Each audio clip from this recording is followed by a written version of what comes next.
et Sekira Talk.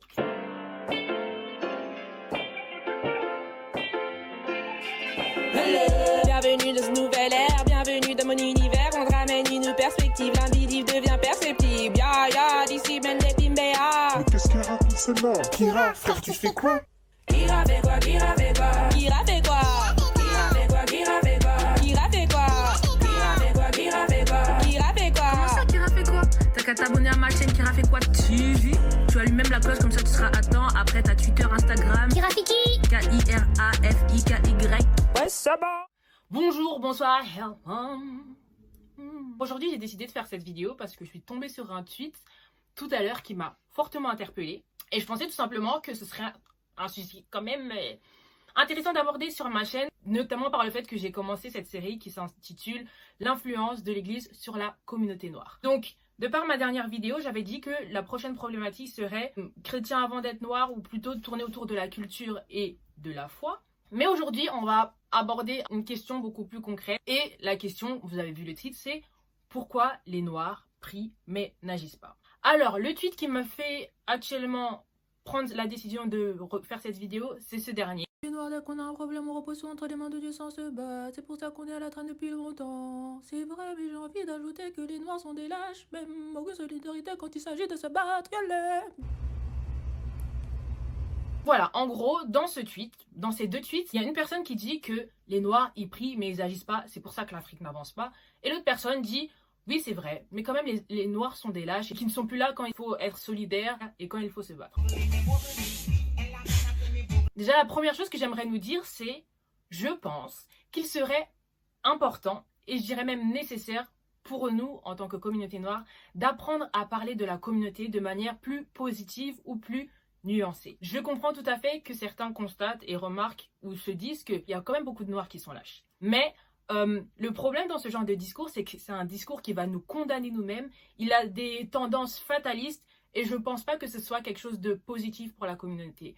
Donc je pense que ce serait intéressant d'avoir un discours beaucoup plus positif et beaucoup plus nuancé lorsqu'il s'agit de nous. Déjà, première chose, en tant que noir, si je dis les noirs sont des lâches, je suis indirectement en train de dire je suis une lâche. Et je ne considère pas que je sois foncièrement une lâche. Même si, vous savez, on a quand même des parts de lâcheté.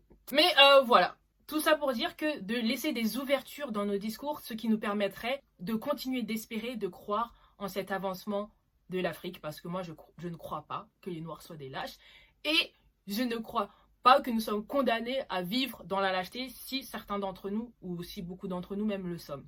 Ce qui serait intéressant de se demander, ce serait pourquoi beaucoup d'entre nous, ou pourquoi certains d'entre nous, ou pourquoi certains considèrent qu'une majorité d'entre nous sommes lâches. Et là, on revient à la réflexion de départ du tweet qui était « Les noirs prient mais n'agissent pas ». Pourquoi les noirs prient-ils sans agir de manière concrète? Alors, de nos jours, en termes de spiritualité, la communauté noire a deux leaders. Et ça, on le remarque déjà sur le continent africain. Les religions têtes sont les religions dites abrahamiques, c'est le christianisme et l'islam. Donc lorsqu'il s'agit d'enseigner la foi ou d'enseigner des choses qui sont associées à la spiritualité, les deux leaders dans la communauté, le christianisme et l'islam.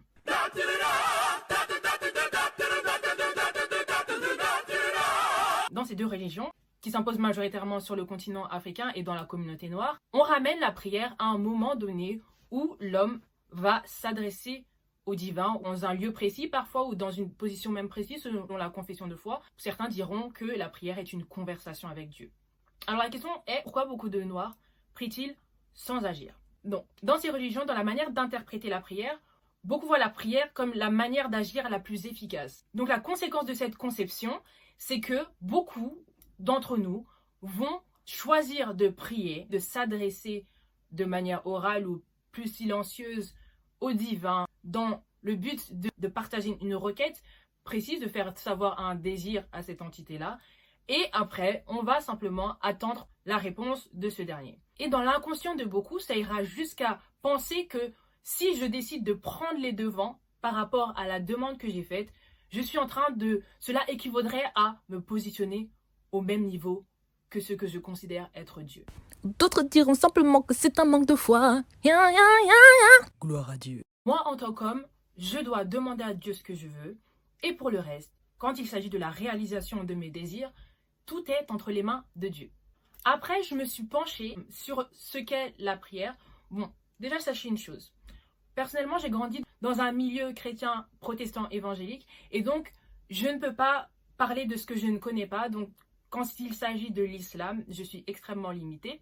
Donc là, je viens simplement avec les observations que moi, j'ai vues de moi-même ou que je vais observer dans mon entourage de près ou de loin. Donc voilà, mettons-nous au clair, je ne suis absolument pas là pour dire à quiconque comment pratiquer sa religion. Chacun fait réellement ce qu'il veut, mais on est là pour comprendre, pour essayer de voir comment faire avancer les choses tout en étant aligné avec ce que chacun pense en fait.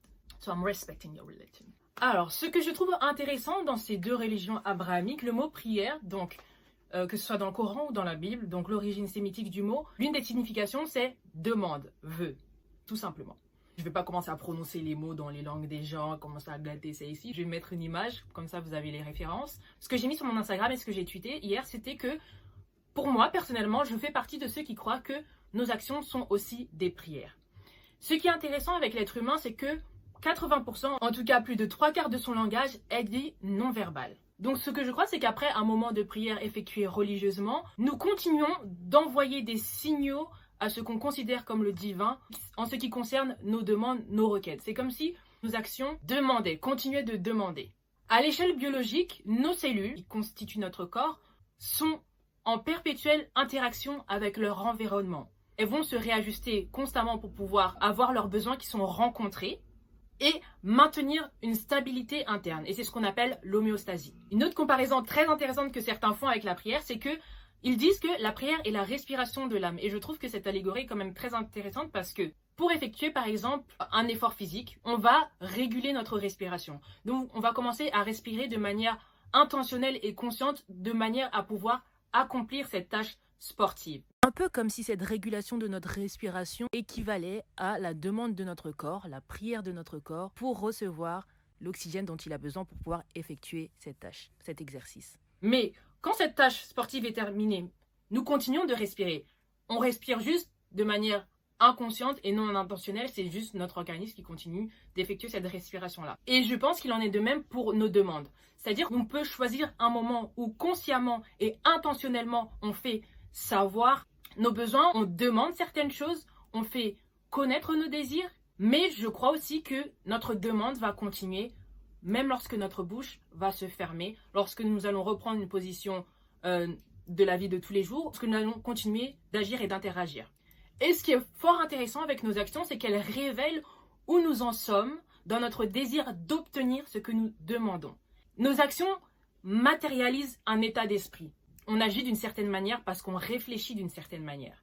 Et peut-être qu'agir de manière beaucoup plus consciente, de manière beaucoup plus intentionnelle, c'est-à-dire d'être conscient de ce qu'on demande au travers de nos gestes, peut-être permettra la réalisation beaucoup plus concrète, la matérialisation de certains désirs qu'on attend encore de voir se manifester. Oui, nous voulons que l'Afrique avance. C'est une très bonne chose de vouloir, de demander au divin l'avancement de l'Afrique. Mais une chose qui serait importante de se demander, c'est est-ce qu'il n'y a pas à ma disposition, est-ce qu'il n'a pas été mis à ma disposition ce dont j'ai besoin pour pouvoir voir la manifestation de ce que je désire voir s'accomplir? Est-ce que ce divin n'a pas déjà mis à ma disposition ce dont j'ai besoin pour pouvoir obtenir ce que je m'apprête à lui demander? Dans le cas où tout est déjà à notre disposition, nous passerons notre temps à attendre une réponse qui est déjà à notre portée. Et donc, tant que nous ne réaliserons pas ce que nous avons en notre possession pour pouvoir voir ce que nous désirons s'accomplir, eh bien, on n'utilisera pas les outils qui sont à notre portée et on ne verra aucun changement concret. Alors, pourquoi est-ce que beaucoup de Noirs prient sans agir? Peut-être parce qu'ils n'ont pas compris que leurs actions sont aussi des prières. Et ces prières non verbales ont parfois, et même très souvent, beaucoup plus de poids que celles que nous allons faire avec notre bouche à un moment donné. Alors, est-ce que nos prières non verbales sont alignées avec les prières que nous faisons à des moments précis? Et d'ailleurs, cela expliquerait pourquoi certains diraient que nous devons prier sans cesse, parce qu'en effet, lorsque nos actions deviennent conscientes et intentionnelles, Donc lorsqu'on prend conscience des demandes que nous faisons au travers de nos actions et que nous commençons à devenir plus intentionnels dans la manière dont nous agissons, nous perpétuons les prières que nous faisons à certains moments précis. Que Dieu bénisse l'Afrique, que Dieu bénisse le peuple noir. That was the case. Et si je me convertis, c'est pour redevenir moi-même. Le salut est pour celui qui décide de se sauver lui-même. Non, on n'attend plus de sauveur, car on sait qu'il est ici. La force vient de l'esprit, c'est maintenant que commence l'éternelle vie. Aujourd'hui, je prépare la vie d'après pour que mes enfants.